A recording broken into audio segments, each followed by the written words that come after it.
Amém. Irmãos e irmãs queridos, aqui em algum lugar nos assistindo, no início desse mês de outubro, 4 de outubro, quero inicialmente saudar e agradecer as duas comunidades franciscanas que estão entre nós, já que hoje celebramos o Santo de Assis, os frades menores aqui em Divinópolis e os frades menores capuchinhos lá em Joatuba.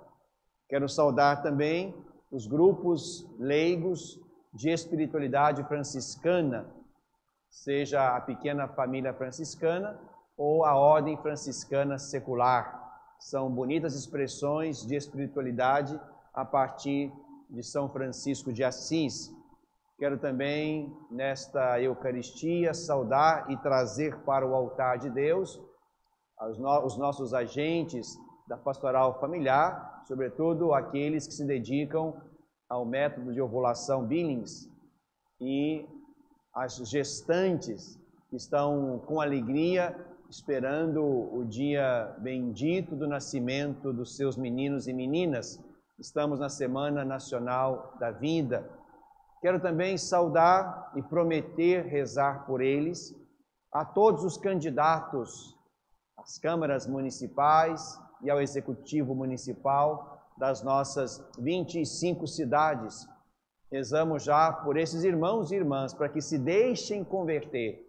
Estamos em tempo de campanha eleitoral e é preciso que a campanha não só seja o lugar em que a gente vá se conhecendo uns aos outros, nós aos candidatos, mas também seja o tempo que nós rezamos por eles. A Escritura manda rezar por aqueles que governam, de modo que a nossa oração por esses homens e mulheres que se apresentam para o cuidado da sociedade, também possa esta oração já ir convertendo o coração deles para que sejam bons. Estamos então no início desse mês das missões. A vida é missão, é o tema. Eis-me aqui, enviai-me, é o lema deste mês. E para entrarmos no mistério da missão, nós temos hoje esses belos textos da Sagrada Escritura. A palavra, a imagem de centro é, sem dúvida alguma, a imagem da vinha, que aparece no texto de Isaías, aparece no Salmo 79, aparece nesse texto de Mateus, um texto bastante importante que aparece, inclusive, também em Marcos e Lucas. E esta, digamos, repetição, esse paralelismo de textos, implica e faz concluir que esta era uma narrativa que marcou fortemente as primeiras comunidades cristãs, por aquilo que significa a imagem da vinha a partir de Cristo. Mas antes de entender a vinha a partir de Cristo, é bom que nós a entendamos a partir do Antigo Testamento, a partir do profeta. A imagem da vinha sempre foi usada ao longo do Antigo Testamento para falar de Israel. O próprio refrão hoje nos ensinou a cantar: a vinha do Senhor é a casa de Israel. Essa imagem de uma vinha que está plantada numa fértil encosta é a imagem bonita que fala de Deus que elege o seu povo e cuida dele.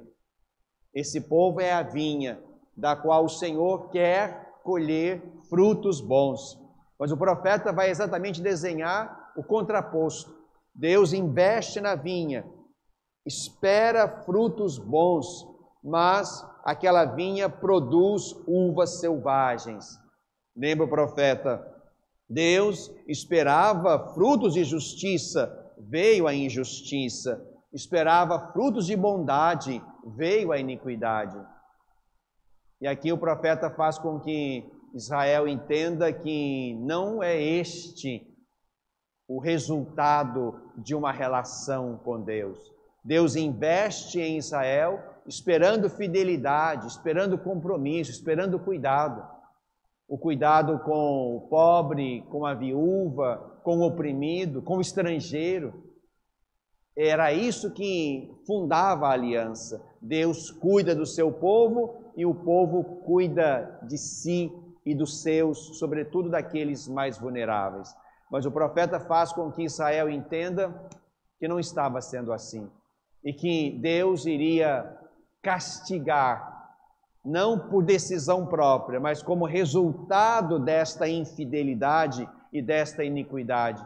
E o castigo veio. Esta é a leitura teológica do exílio da Babilônia.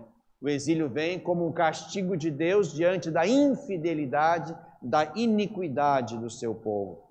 O salmista vai exatamente cantar com sofrimento, certamente, este fracasso, esta falência, este exílio. Por que razão destruíste sua cerca, para que todos os passantes a vindimem, o javali a devaste, os animais nela pastem? Aqui, digamos, é a imagem de uma vinha arrebentada, estourada, uma vinha da qual Deus desistiu. Esta é a imagem da vinha no Primeiro Testamento. Em Jesus permanece a vinha, agora a nova vinha. Esta nova vinha é a vinha daqueles que creem nele, que vão com ele, que pertencem a ele, daqueles que ligados a ele vão produzir fruto. Aqui vem à mente com facilidade o capítulo 15 de São João, onde está a metáfora da videira. Eu sou a videira, vós os ramos. Quem permanecer em mim produz muito fruto, porque sem mim nada podeis fazer. Jesus então recupera esta imagem da vinha, mas agora, a partir de Jesus, a vinha não será jamais destruída, porque a vinha é o corpo dele, a igreja dele, a comunidade dele. E esta vinha não será destruída jamais, nem pelos poderes do mundo e nem pelos poderes do inferno. O próprio Jesus garante isso. Os que vão ser ou poderão ser condenados são os vinhateiros, os que estamos na vinha, os ramos que estamos enxertados nele. A vinha permanecerá, a vinha fica, os vinhateiros serão dispensados, trocados, condenados, se não produzirem os frutos. Então, o texto hoje que ouvimos de Mateus é uma belíssima alusão a toda a história da salvação que culmina em Cristo e que nos põe ligados a Cristo. Aquele proprietário é o pai, aqueles empregados que o pai envia para colher os frutos no seu tempo são os profetas, e o próprio filho, que é ele, filho que é levado para fora da vinha. Jesus é morto fora de Jerusalém e é também recusado pelos vinhateiros. E na palavra dos vinhateiros, Jesus recupera exatamente o que vai acontecer. Com certeza, disseram eles a Jesus, o dono mandará matar de modo violento esses perversos, que mataram os empregados e o filho, e arrendará a vinha a outros vinhateiros que lhe entregarão os frutos no tempo certo. Os outros vinhateiros somos nós, irmãos. Os outros vinhateiros somos nós, enxertados na vinha, na videira, que é o próprio Jesus, e nele haveremos de dar fruto. O reino de Deus, agora a videira é a igreja, a videira é o reino, a videira é o corpo místico do Senhor, a videira é o novo de Deus instalado a partir de Cristo. O reino de Deus vos será tirado e será entregue a um povo que produzirá frutos. Esse povo é a igreja, somos nós. Por isso a nossa dimensão missionária se instala de modo permanente entre nós. Que se formos usar uma palavra que ligaria a parábola ao mesmo missionário, o missionário é aquele que dá fruto bom. E queria brevemente chamar a atenção para 3 lugares onde nós somos chamados a partir deste mês missionário a dar fruto bom. Hoje é 4 de outubro, festa de São Francisco de Assis. O Papa ontem assinou lá em Assis uma encíclica que ele chamou de Fratelli Tutti, todos irmãos, onde o Papa nos convida exatamente a uma fraternidade, a uma amizade social. Aqui o Papa, mais uma vez, quer insistir num tema que é muito caro a ele, que ele chama de ecologia integral. Isso significa, irmãos e irmãs, que nós temos que assumir uma outra ótica, uma nova forma de presença neste mundo. Ou nós encaramos a criação, o criado, de modo diferente, ou vamos continuar num processo de falência que vai nos levar a todos, ricos e pobres, a uma situação grave de ausência de bens para todos. O Papa Francisco quer nos chamar a esta economia de Francisco, e o Francisco aqui não é ele, é o de Assis.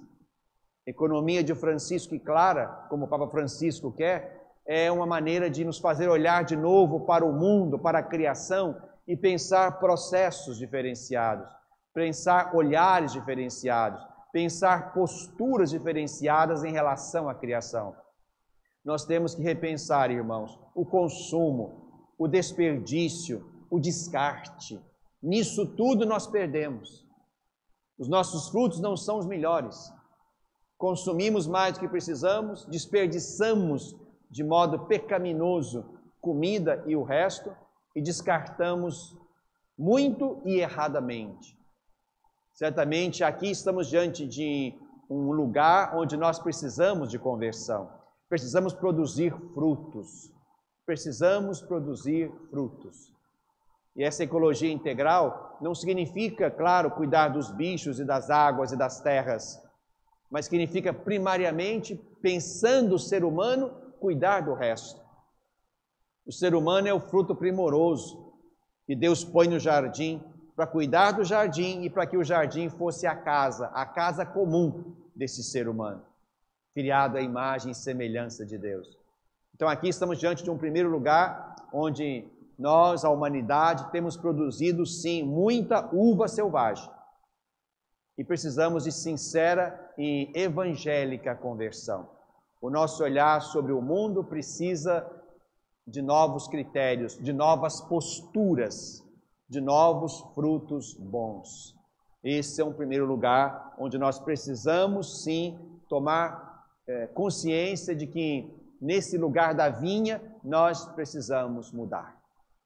Mas há um segundo lugar, além desta ecologia integral, e quero convidá-los, de fato, a lerem também, quando for possível, a carta encíclica do Papa Francisco, que vai nos insistir mais uma vez no compromisso missionário de cuidar da criação.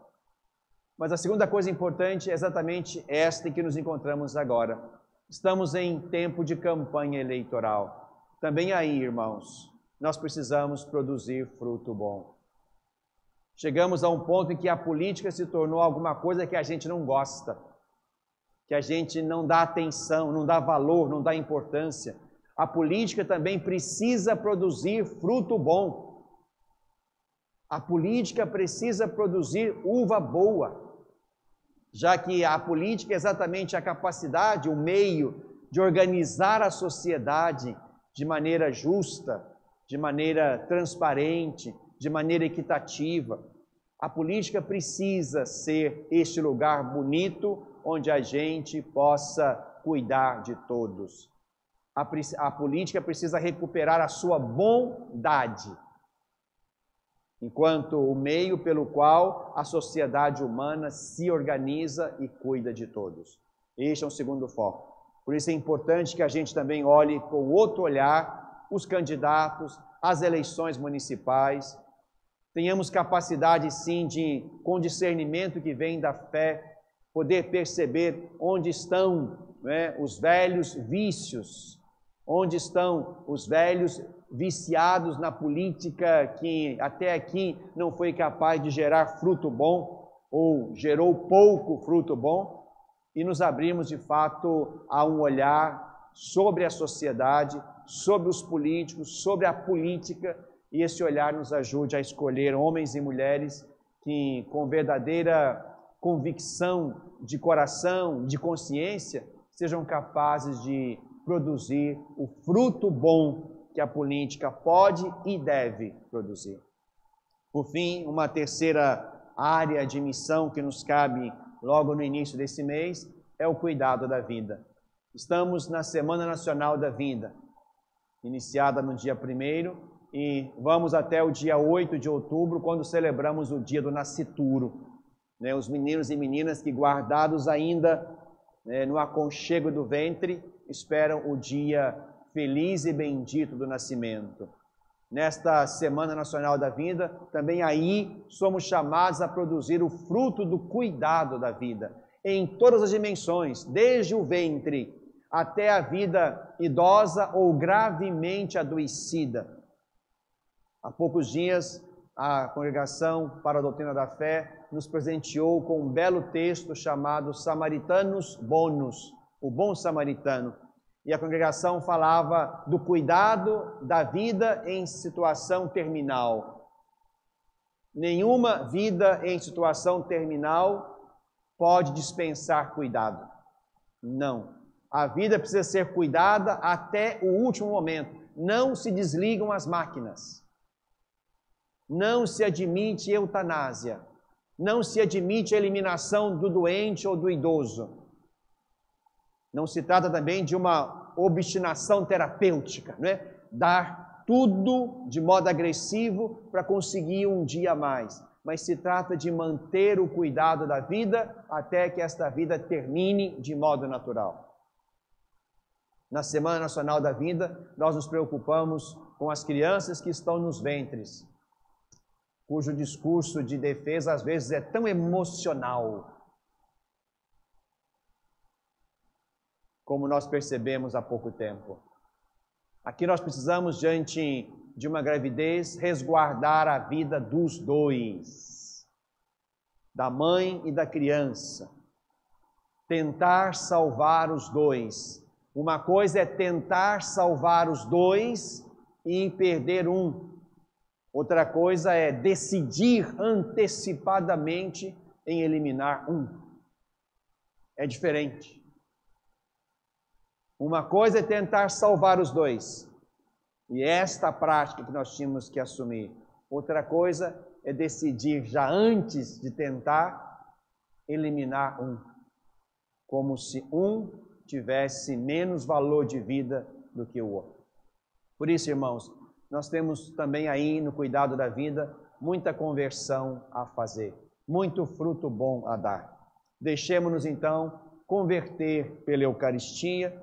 Tomemos para nós, como conselho de Paulo, como fruto bom que nós podemos produzir na nossa relação com o mundo, com a política, com a vida, no nosso ambiente de trabalho, na sua missão de cada dia, já que a minha e a sua vida é missão, possamos colher e multiplicar os frutos que Paulo convida os filipenses e nós a darmos também neste tempo.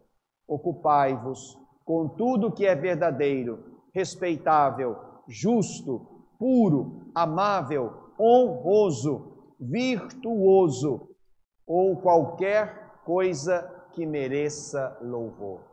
É aí, irmãos e irmãs, que nós oferecemos para este tempo da vinha os frutos bons, as uvas boas que nós devemos dar por causa de Cristo, em quem estamos enxertados pela fé. Eu sou a videira, vós os ramos, quem permanecer em mim dará muito fruto, e sem mim nada podereis fazer. Glória ao Pai, ao Filho e ao Espírito Santo, como era no princípio, agora e sempre. Amém. Creio em Deus Pai, Todo-Poderoso, Criador do céu e da terra, e em Jesus Cristo, seu único Filho, nosso Senhor,